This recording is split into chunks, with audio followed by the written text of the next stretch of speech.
बालेन शाह चाहिँ को रहेछ हैन अनि बालेन शाहले चाहिँ किन यसरी खेदो खने रहेछ सबै पार्टीको व्यक्तिहरू मिलेर अनि बालेन शाहले चाहिँ किन लुसिफर भने रहेछ किन विदेशी दलाल भने रहेछ भन्ने कुरा चाहिँ यो सिस्टरको पोडकास्ट हेरेपछि अझ बढी छर्लङ्ग भयो क्या बिचरा यो सिस्टरलाई चाहिँ एमाले माओवादी कांग्रेसको चाहिँ नि एउटा संलग्न भएको पार्टीमा संलग्न भएको व्यक्तिहरूले चाहिँ बलात्कार गर्दो रहेछ हैन बलात्कार गरिसके पछाडि उसले चाहिँ आफ्नो न्यायको लागि न्यायालयसम्म जाँदाखेरि हैन कानुनको ढोका ढकढकाउँदासम्म पनि हैन उहाँले चाहिँ न्याय पाउँदैन रहेछ क्या किन भन्नुहुन्छ भने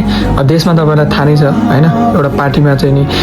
लागेको मान्छेहरू छ भने हैन पार्टीको एउटा पावरले बचाउँछ हैन त्यो त 100% थाहा भएको कुरा हो हैन त्यही गर्दो रहेछ हैन त्यही भइरहेको रहेछ के हैन यो पोडकास्ट हेरेर चाहिँ प्रष्ट भयो के त्यही भएर त बालेनलाई यति धेरै किन मान्छेले पार्टीका मान्छेहरूले किन यति धेरै खेदो खन्छन् भनेको त हैन बिचरा त्यो बहिनीलाई चाहिँ बालेन शाहले चाहिँ हैन जुन रेस्क्यु गर्नु भएको छ उहाँ सिस्टरले भनिसक्नु भयो हैन तपाईहरुले पनि हेर्नु भएको छैन भने यो पोडकास्ट एकचोटी गएर अवश्य हेर्नु होला हैन बालेन को हो र बालेन किन बोल्दैनन् र बालेनले के गर्छन् भन्ने कुरा चाहिँ यहाँ प्रष्ट छ हैन त्यही भएर यो पोडकास्टले चाहिँ धेरै कुराहरूलाई प्रष्ट पारेको छ हैन बालेन को रहेछ हैन बालेनले के गर्दै रहेछ भन्ने कुरा है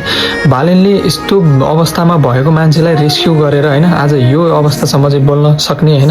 यो अवस्थासम्म ल्याउने हात भनेको चाहिँ बालेन शाहको रहेछ यो प्रकाश प्रष्ट भयो र यी सिस्टरलाई पनि धेरै धेरै धन्यवाद भन्न चाहन्छु हैन किनभने यतिसम्मको आँट यतिसम्मको हिम्मत गरेर चाहिँ नि यतिसम्मको स्ट्रगल गरेर अझै पनि हैन आफ्नो न्यायको लागि चाहिँ अझै पनि आवाज उठाउँदै हुनुहुन्छ हाम्रो देश नेपालमा कति छोरी चेलीहरू पनि यस्तो अवस्थामा छ हैन अझै पनि यसरी दमन गरेर राखिएको छ